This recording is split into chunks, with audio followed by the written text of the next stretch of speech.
Welcome to the Cake Adjacent Podcast, a once-a-week update on all things food, family, community, gardening, whatever. We call it SideCar.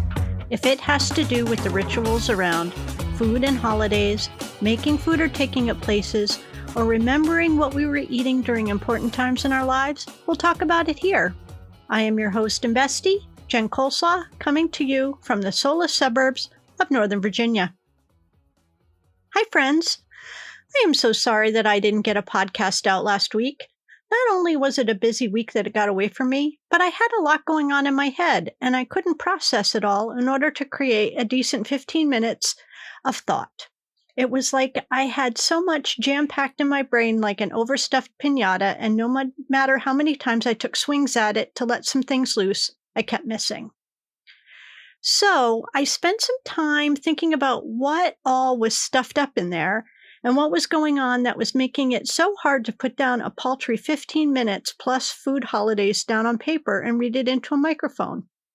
And here is a short list of things that have been keeping me from being able to think straight. Work. It is super busy right now because it's the legislative session, and we have a governor who is hell-bent on catching the eye of some of the worst human beings on the planet, which would be the ultra-far right, ultra-Christian conservatives who say they are about small government while reaching into your bedroom and your libraries and your schools and your workplace and your businesses to make sure that you're Christian and you're following an arbitrary set of Christian rules while cutting school funding and aid to children, relaxing environmental and gun controls. So you can imagine the kind of bills we're seeing that need to be smothered in committee before they even make it to the House or Senate floor. The good news is that I think now you can get a handgun in your own coal mine in your cereal boxes in Virginia. Am I kidding? Well, the session isn't over yet. Also on my mind, my dad's birthday. I made chocolate cupcakes and then dropped most of the tray of frosted ones on the floor a few days later, which transitioned to this friend of mine, someone who I've known for almost 20 years through an online community.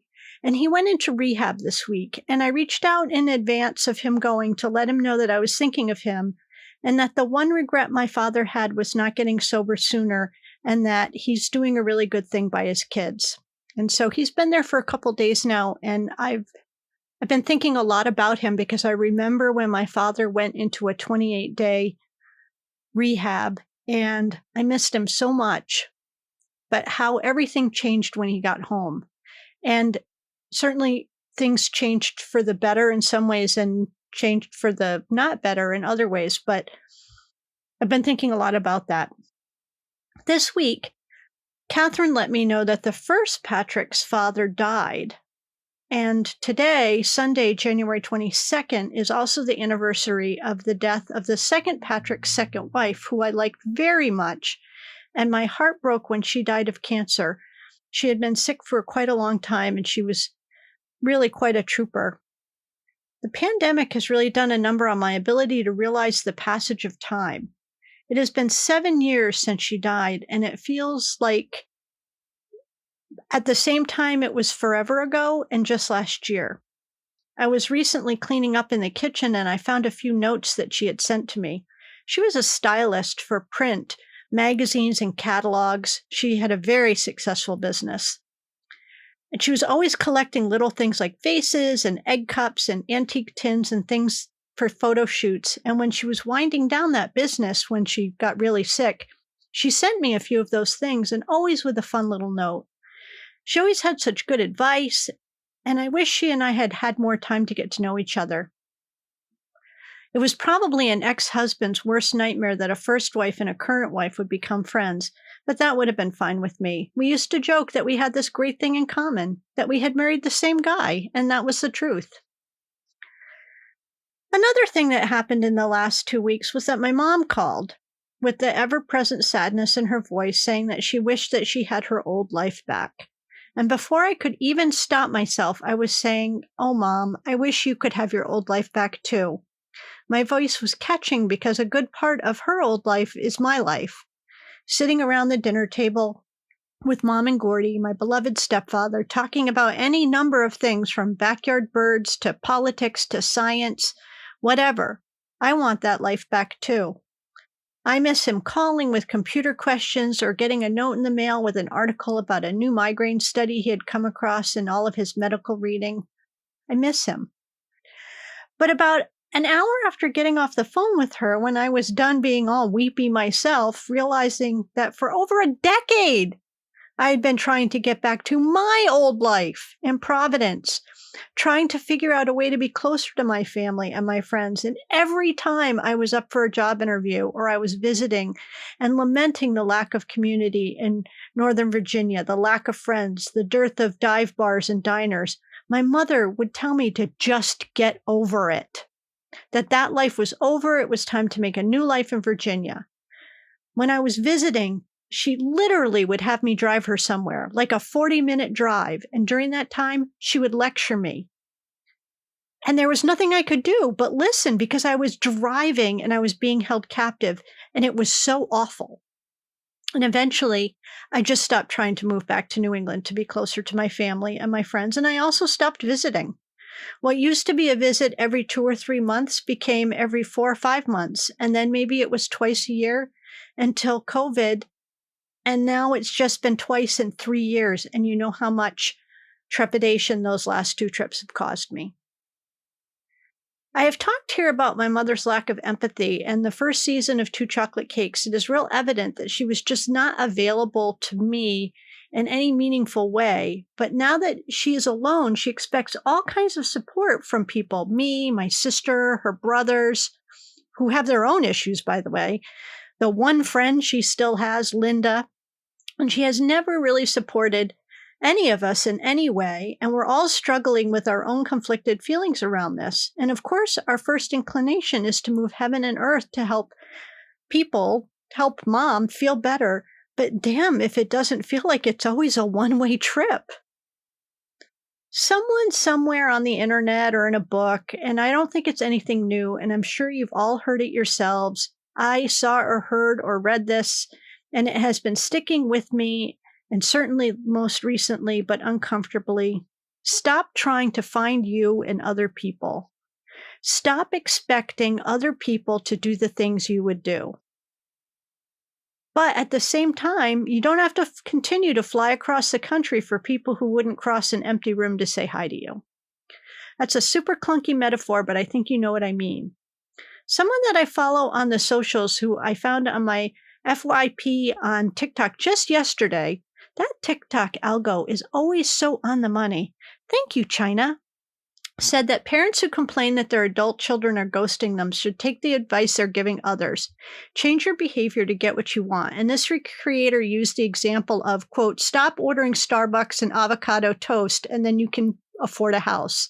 Like, certainly you have heard that ridiculous nonsense from people who are telling kids in their 20s and in their 30s that they can't afford houses, not because the market is insane and people aren't making enough money, but because they drink their coffee at Starbucks. And I had to laugh because it's true. She says the price of an adult child's time and attention has been suggested donation. We suggest that you be kind, but it's just a suggestion. But for years and years, parents have been ignoring that suggestion and cramming that donation box with meaningless meanness tokens and literal shit. And she goes on to say that a lot of adult children just took this as like, this is how things are, right? This is what life is like as an adult child of a parent who's an asshole. But now that we have like the internet and spaces to talk about these sorts of things, we're finding out that we don't have to accept these donations of meanness and unkindness and crap, because the internet has given us places and spaces to talk about this with others who also have filthy donation boxes that make them sad. And that when we say to our parents, hey, I'd love to visit, but you cannot be mean and shitty and cruel to me, or I simply won't make time for you. It hasn't gone over well. And so we've packed up our donation boxes and we've put them where our parents don't have access anymore. And they're mad about it. I have paraphrased considerably here, and I will try to find that creator and I will post her handle in the show notes. But that was the gist of the message, and I really loved it. I have done a soft version of this with my own mother, first by blocking her from my social media, and then by letting her know that she doesn't get to rewrite my history in the family by suggesting to me that my beloved stepfather had a secret life that he kept from her. He did not. He was the most open human being on the planet. She just ignored him. That he killed himself. He did not. He died alone in hospice while she was getting her hair cut. And that she had no idea of any of his health issues were happening. And honestly, I knew more about that man's bowel movements than any child should, and my mother called him a hypochondriac on the regular. She just didn't want to know. And I will not let her fill my donation box with untruths because she cannot manage to live with her guilt. It's not my job to make her realize the truth, but it is my job, I think, to protect the memory of someone who was as much a father to me as my own father, maybe even more so. I think in doing that, I'm protecting my relationship with him, which was important. So, I know that you don't come to the SideCar podcast to hear me work out the steady stream of melancholy that I feel these days about the last few years with my mother. But so much of why I make myself available to you all is because I know how isolating it can be when you have a gaslighting parent. It's like being the only one at work with institutional knowledge, and yet no one will listen to you. Well, friends, I will listen to you because I'm in it too. And I'm terribly conflicted because on the one hand, I want to help my mother get to a place where she's at peace. But on the other hand, even if I were to do that at the expense of my own mental health, I honestly don't think it would work. She'd just be miserable about something else because I think she's a narcissist and she doesn't know any other way to be now that she's alone and there's no one in her house to temper or buffer that shitty behavior. So yeah, there's that. Okay, so in other news, seed catalogs. Seed catalogs are hitting my mailbox fast and furious. I have favorite seed catalogs, and I'm sure you're not surprised. Of course you're not surprised. I have favorite everything. My favorite seed catalogs are as followed, but in no particular order. Southern Exposure Seed Exchange. They are local-ish to me here in Virginia. They're sort of central Virginia, but they specialize in southern gardens, so they are really my go-to. So when I say that wasn't in order, I was lying. This one's definitely my favorite. Johnny Seeds. I love them, but you have to spend $200 to get free shipping, and for some reason, I really have a problem with that. I don't know why.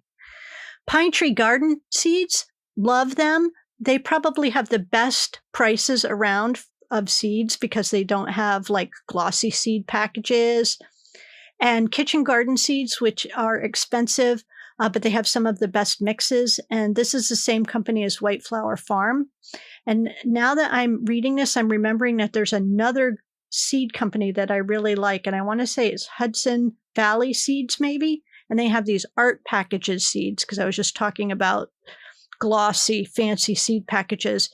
These are like frameable seed packages. I'll try to figure out what it is and put it in the show notes. Anyway, here's the thing.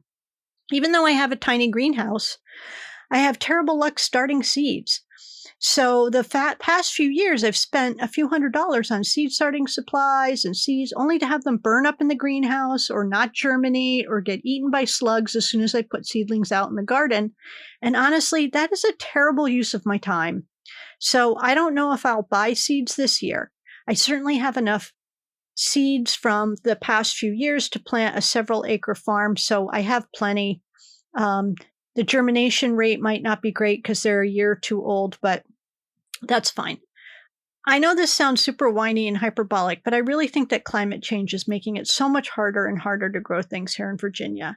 It gets way too hot too early, and it stays hot too long. We don't have any cool nights anymore. And this winter, we've had 0 snow and hardly any rain, and I suspect we'll have a drought this summer unless we get off the stick and make it rain, and snow, please. Anyway, I might start a few things that I can't really get down here, like Tithonia, but mostly I'll just buy plant starts here. I'm not sure that I told you, I think that I did, that when we had the $9,000 sewer line replaced, they dug up the spot where all that goddamn bindweed was. So you know what? That $9,000 was worth it to get rid of all that crap. Anyway, the farmers markets here are so good. It's seriously the one thing I love about living here is the access to these farmers markets. You know how much I love them. I talk about them all summer. I really don't need to grow anything but herbs and flowers, and we can buy all our tomatoes and hot peppers and squash and beets and everything at the farmers market and just support somebody else. They also do most of their farms in closer to the mountains where the doesn't get as hot. They get a lot more rain, which is why I think that they are able to grow things at the farm that I can't grow in my backyard. Anyway, cupcake updates. I still do not like chocolate cupcakes with chocolate frosting. I bought 2 packs to bring up to the animal hospital this weekend because we were hanging artwork, and I ended up bringing 1 pack home, and I ate one. Those little mini cupcakes that I think I've talked about, the Canadian 2-bite ones. I didn't like them. I don't like chocolate on chocolate, but I still love the chocolate ones with white frosting, or the white ones with white frosting, or the white ones with chocolate frosting. So that hasn't changed since the last time I talked about this. But those chocolate cupcakes were such a bummer that now all I can think about is the lemon nothing bundt cakelets. And so I think I might need to get some of those this week. Side note, you know those Andes mints? Do you remember those? They're like little flat bricks, and they're green foil. They make a Valentine's one now that is chocolate with a cherry filling instead of mint, and they are quite good. They're called Cherry Jubilee Thins, and so of course I bought some for my mother, along with a pack of 150 strawberry and cream Lindt truffles for Valentine's Day because I want her to be happy. Honestly, why is there not a pill for being a doormat? In other food news, we got an air fryer from Catherine for Christmas, and we've been trying out different things to air fry, mostly chicken so far, and broccoli. I did not like air-fried broccoli. It had such a weird texture, it was like eating a hairball. I like the chicken, though. Ben found a recipe for air-fried full-size pigs in a blanket, so they're hot dogs and cheese wrapped in pastry or crescent dough and then air-fried. So we'll try that this week, and I'll let you know. Frankly, it seems a little extreme even for me, but I'm willing to try it. He also bought some potatoes to try to make potato bones for waffles. If you have any recipes you love with your air fryer, please do share them with me. We have the kind of air fryer that has a tray and not a drop-in basket, but it does have a rotisserie type basket thing, if that makes a difference. This is really Ben's domain. I don't really know anything about it. He's in charge of the air fryer. Okay, so I was going to do a whole podcast on imposter syndrome because I've been thinking a lot about that. And I have a lot of feelings about it, and I'm willing to bet that they are not what you think they are. But then I suggested to Jen Golbeck that we do an agenda podcast about it instead, since folks seem to really like that we did a serious podcast about fitting in and Kate Spade and rites of passage. And so we put that on our agenda to talk about. Okay, so I think we covered a lot of ground, none of which has snow on it here in Northern Virginia. So let's just get to the food holidays, which you must be been missing terribly over the past few weeks. And for that, I apologize, and I hope that you can forgive me. Today, Sunday, January 22nd, is Chinese Lunar New Year, which kicks off 15 days of celebration of the New Year and spring. It's the year of the rabbit, so here's hoping it's a good year for all of us who also say rabbit rabbit on the first of every month. And I know it's mixing cultures, and my intention is not to appropriate Lunar New Year for good luck. It's also Korean New Year, and it is Tet, which is Vietnamese New Year. It's also Blonde Brownie Day, which honestly is just a blondie. I don't know why they need to say brownie in there. It's also Roe v. Wade Day, and I don't think I need to tell you that now more than ever we need to double down on our support of Democrats who will not strip away the rights of our mothers and ourselves who fought for the very idea that our daughters will have fewer rights going forward than their grandmothers and their mothers is fucking unacceptable to me. And finally, it's Answer Your Cat's Question Day. And to that I say, who let Sister Helen run the calendar? I don't answer to her. Monday, January 23rd is National Pie Day, and no, it is not. That is in March. It is also not Rhubarb Pie Day, because even though rhubarb comes very early, it's not that early. It is, however, International Sticky Toffee Pudding Day, and that is so good with ice cream, especially when it's warm. I have never made it myself, and I've only ever had it a few times made by the same person, Peggy Sharp, who made the best. Although, honestly, it's the only time I've ever had it, so I can't really, I'm sure it was the best. Sticky toffee pudding, and then we'd have vanilla ice cream with it, and just thinking about it has me feeling all wistful for lunch at her house. And you'll hear all about the Sharps in the next season of Two Chocolate Cakes, if I ever finish writing it, and this is me making that cringy face.